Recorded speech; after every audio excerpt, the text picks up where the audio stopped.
Bullet ട്രെയിനുകൾ വളരെ പണ്ട് മുതൽ തന്നെ ജപ്പാനിൽ സർവീസ് നടത്തുകയായിരുന്നു. ഇപ്പോൾ ബുള്ളറ്റ് ട്രെയിൻ്റെ ഏറ്റവും നൂതനമായ മോഡൽ പുറത്തിറക്കാൻ പോവുകയാണ് ജപ്പാൻ. 2030 ഈ ട്രെയിന് പുറത്തിറങ്ങുക.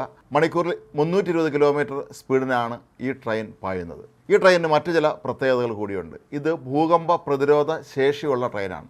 ഈ ട്രെയിൻ എത്ര വേഗത്തിൽ സഞ്ചരിക്കുമ്പോഴും ഭൂകമ്പം ഉണ്ടായാൽ ഒരു തരത്തിലും ആ ട്രെയിനിനെ അത് ബാധിക്കുകയില്ല. ചുരുക്കത്തിൽ ഒരുപക്ഷെ ലോകത്ത് നിന്ന് ഏറ്റവും സുരക്ഷിതമായ ട്രെയിനുകളിലൊന്നായി ഇത് മാറുകയാണ്. ഈ ബുള്ളറ്റ് ട്രെയിനിന് മറ്റൊരു പ്രത്യേകത കൂടിയുണ്ട്. സാധാരണഗതിയിൽ ജപ്പാൻ തന്നെയാണ് ഈ ട്രെയിനുകൾ നിർമ്മിക്കുന്നത്. മറ്റാരുടെയും സാങ്കേതിക സഹായങ്ങളൊന്നും അവർ തേടാറില്ല. എന്നാൽ ഇക്കുറി ഇതാദ്യമായി ഈ പുതിയ ട്രെയിനിന് വേണ്ടി ബ്രിട്ടനിലെ ഒരു പ്രമുഖ സ്ഥാപനവുമായി യോജിച്ചാണ് അവർ ഇതിൻ്റെ നിർമ്മാണ പ്രവർത്തനങ്ങൾ പൂർത്തിയാക്കിയിരിക്കുന്നത്. പുതുതായി ആരംഭിക്കുന്ന ഈസ്റ്റ് ജപ്പാൻ റെയിൽവേ കമ്പനിയാണ് ഈ ട്രെയിനിൻ്റെ ഉടമസ്ഥർ.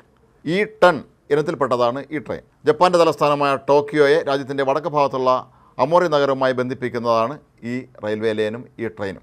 സ്റ്റുഡിയോ ടഗാർ എന്ന ലണ്ടൻ ആസ്ഥാനമായി പ്രവർത്തിക്കുന്ന സ്ഥാപനത്തിൻ്റെ സാങ്കേതിക സഹായമാണ് ഇവർ ഈ ട്രെയിനിൻ്റെ നിർമ്മാണത്തിനായി തേടിയിട്ടുള്ളത്. പ്രധാനമായും ട്രെയിനിൻ്റെ ഉൾഭാഗവും അതിൻ്റെ ഡിസൈനും മറ്റും ഉൾപ്പെടെയുള്ള ഏറ്റവും പ്രധാനപ്പെട്ട കാര്യങ്ങൾക്ക് വേണ്ടിയാണ് ഈ ബ്രിട്ടീഷ് സ്ഥാപനത്തെ ജപ്പാൻ സമീപിച്ചിരുന്നത്.